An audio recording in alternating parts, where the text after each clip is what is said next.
Humans have an innate need to connect with others. However, many often feel alone. Loneliness is the state of distress or discomfort that is experienced when there is lack of fulfillment of desire for social connection. Sometimes it's the value of the state of the actual experience, where it could be lacking something that you need for fulfillment to meet your expectations. E.g., have you ever been with people and still felt alone? Or have you ever been in a relationship and still felt alone? Often single people think, if I can find somebody to love me, if I can find myself a partner, if I can get married, I will no longer feel alone, only to be disappointed. Therefore, establish what's creating that inner void and address it.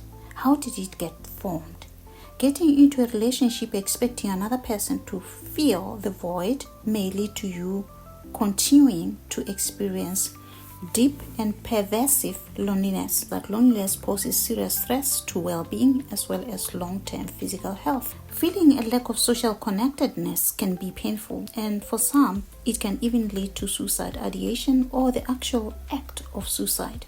Loneliness can be described in different ways. Usually, to measure loneliness, we ask individuals about the range of feelings or the deficit connection, including how often they feel they lack companionship, how often they feel left out, how often they could be with other people, surrounded by people, and still feel alone, in tune or out of tune with people around them, feeling outgoing and friendly or feeling lack of it. Sometimes people may feel there are people they can turn to or that they do not have people to turn to. And all those may determine loneliness one may be experiencing. But in the era that we live in, with hectic lifestyles and everyone focused on their own issues and their own activities, chasing dreams and living more online, some people have drifted apart or becomes physically and socially unavailable, hence creating loneliness for many. There are potential health consequences for those who feel lonely, those who feel they lack social support system and social connectedness. Everyone needs increased social connection. Everyone needs that at personal, family, or community level. It gives a sense of belonging. Without it, somebody can feel so lonely and feel left out. Though some people may say, well, I do have friends and family, but I still feel so lonely. The question is, what's the quality of those relationships that you have? What could be missing, which you desire and you wish you could have in those relationships? And what needs to be improved? What change do you wish to see? How authentic are those relationships as well? What is it that they are not meeting in you? What is it that those connections and those social relationships are not fulfilling in you?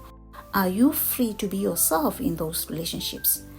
How comfortable are you in those connections that you have? Social connections. It's not the quantity of connections you have, but the quality. Having many friends can never be fulfilling. Similarly, surrounding yourself with people who never see any good in you or whom you consider as close friends when they don't perceive you the same way or they don't feel the same way about you can also bring loneliness. Say you consider somebody as your closest friend, but they do have somebody else instead of you that they consider as their closest friend. To them, you are a friend because as individuals, we relate with other people differently and we connect with other people differently. Not that their friendship to you is not genuine, it's just they do have somebody else that they consider to be their closest friend, even though you consider them to be your closest friend. Therefore, examine if your loneliness, despite your social connectedness, your social connections and friends and family, etc., if it's not triggered by, say, for example, your negativity bias in evaluation of social interactions. If you have negativity in evaluation of interactions, you may perceive things inappropriately. Also examine your self-concept, low self-esteem issues. For example, somebody may drop you off and say, I enjoyed your company. Let's do this again sometime. I'll call you. And as soon as they leave, you ruminate. Did he or she really mean that? What's he or she just said? Or did he just say that just to make me feel better? Then he or she takes a day or two due to work engagements and other reasons without contacting you. Then the rumination intensifies and you start thinking, I knew it. He or she didn't mean it. I must be boring. I think I'm not interesting. I think no one likes me. No one wants to be with me, etc. And the more you believe it, the more the anxiety goes up, the anxiety increases. Soon anger comes in towards yourself or towards the other person. And when they finally call, you turn them down.